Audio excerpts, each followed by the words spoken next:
and welcome to the Islamic Finance Weekly, where we discuss key developments in the non-interest finance market. Ramadan is a holy month of the Islamic calendar, a time when Muslims increase their focus on spirituality and decrease their focus on materialism. As Muslims are participating in the spiritual exercise, they are concerned about the consistent rise in the price of food items and fruits. It has become so difficult for families to afford 3 square meals per day. According to the National Bureau of Statistics, inflation in Nigeria is still at a double-digit level, while food inflation is above 17%. These are trying times, and the middle class, low-income earners, businesses, and households are experiencing the adverse effects of the high cost of living. It is on this backdrop we will be discussing Ramadan 2022, how businesses should adapt to socio-economic realities. And to do justice to the topic this morning, I have on the show Dr. Bello. Dr. Bello is a lecturer from the Department of Business Administration and Entrepreneurship at Dangote Business School, Bayero University, Kano. Good morning, Dr. Shukurat. Thank you for your time. Good morning. Nice to be here with you, Bukola. You're welcome. And starting with the first question, what is your definition about the purpose of Ramadan, and what should Muslims seek to achieve in this holy month? Well, this is Ramadan, alhamdulillah. It's a period of fasting for all able Muslims worldwide.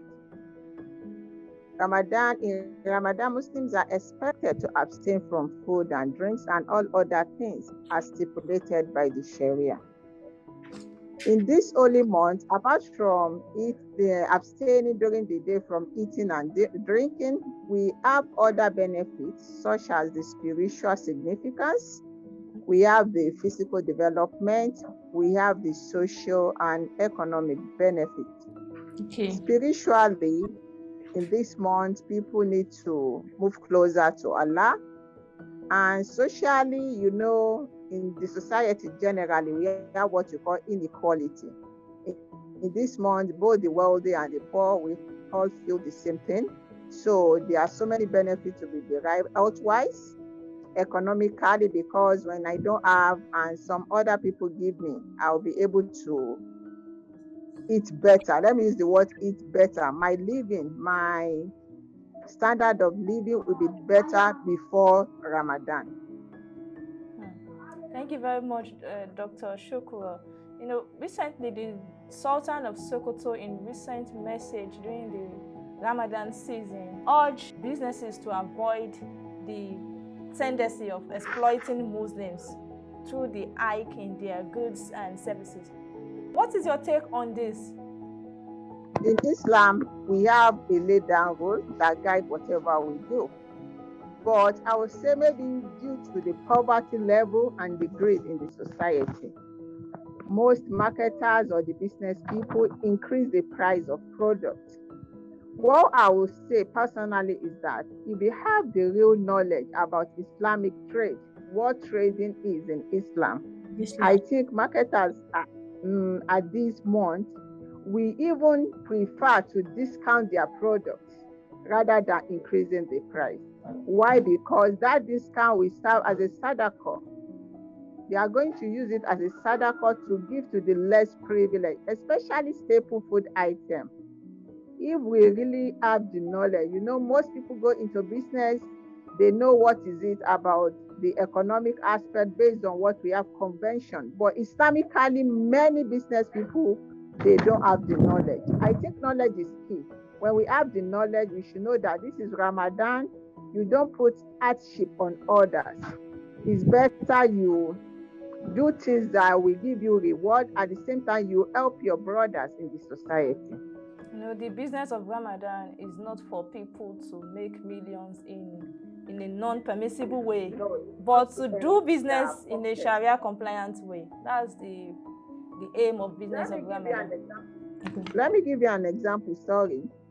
You see, in the Middle East or in some Muslim society, at this point of Ramadan, government have the regulation of what marketers can charge. There is a regulation on what they do. Even in the West, like in the US and some parts of Europe, date, for instance, that is Debino in Hausa, they try to subsidize it because they know Muslims need it at that time. But in Nigeria, what we have is that we don't really have a regulation to say, okay, this is how price should be done. And that is really affecting the prices of commodity in the market. Exactly, exactly. All right, Dr. Shukurat, we'll go on a short break and we'll be right back. Islamic finance has been misunderstood by many to be a religious product aimed at only Muslims. But that is not the case. Since the 2008 global financial crisis, Islamic finance has become an attractive segment of the financial market, promoting sustainable development and economic empowerment. Join me every Friday on the Islamic Finance Weekly at 11 a.m. West African time as we discuss Connect the Globe on Islamic finance and its benefits. It features experts, scholars, analysts, policymakers, and regulators who provide insight on the capital market, banking, personal finance, Islamic insurance, financial literacy, waqf, halal, and all other aspects of finance and the economy. You don't want to miss it.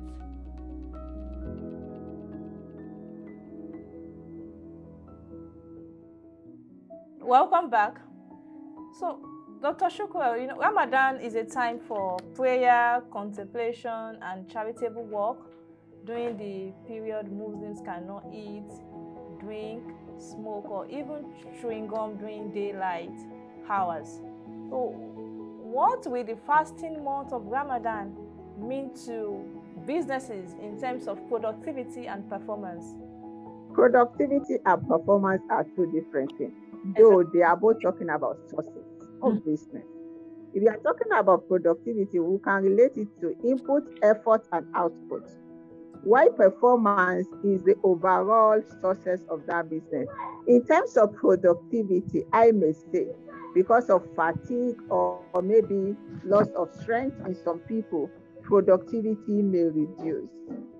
At the same time, there is a that in business, you plan your business for mostly it's for a year.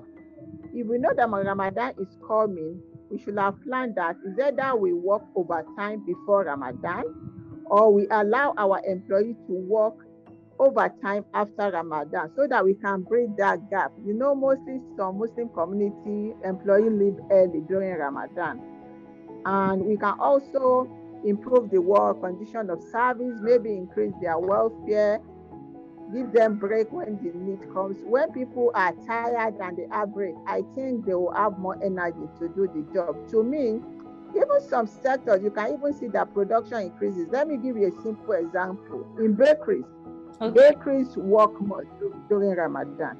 So it doesn't really mean Ramadan will reduce the output in the economy or in the society.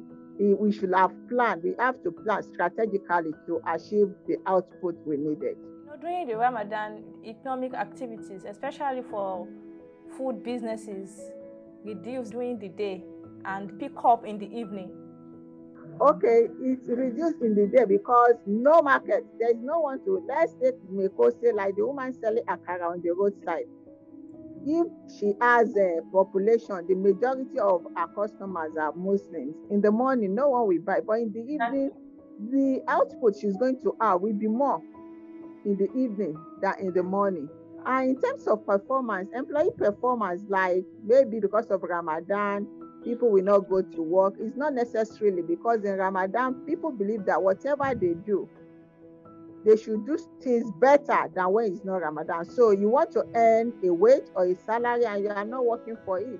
And in Ramadan, people may not likely do that because they want to go to work. They want to see themselves as a better Muslim in Ramadan. I think performance too may even be better because people do their work better than when there was no Ramadan. All right, Dr. Shukurat, thank you for your point. One area of concern for this year's Ramadan is the socio-economic impact manifest in the challenging indicators. what businesses will experience more patronage during the season of Ramadan? Well, what you know, the basic of life, we have the food, clothing, and shelter. I think food and clothing may take the bulk. The one sector is the food and beverages. Another sector is the fashion industry. But in the food and beverages, it depends on where you are at the value chain. Like restaurants, for instance, they may not really see patronage, but there are some commodities that have more patronage in Ramadan. So supermarkets, food retail outlets, all these has more patronage because what people eat more now is food. And perhaps in this season, people may be preparing for the celebration of the Eid, so they will patronize those in the fashion industry. Again, another industry you may look at is traveling, that's transportation. But people may be thinking of it in terms of human. No, goods and services move at this period because whatever people want to buy, they buy more, especially food. And the transportation, you have to, logistic distribution comes into play. So this is another angle. The transport business too, logistic, try better during this period, not necessarily people, goods and services. Okay, thank you for highlighting those points. The cost of doing business in Nigeria has increased because of the high cost of diesel. What can the government do to encourage businesses' activities and align with Sharia principles in their transactions?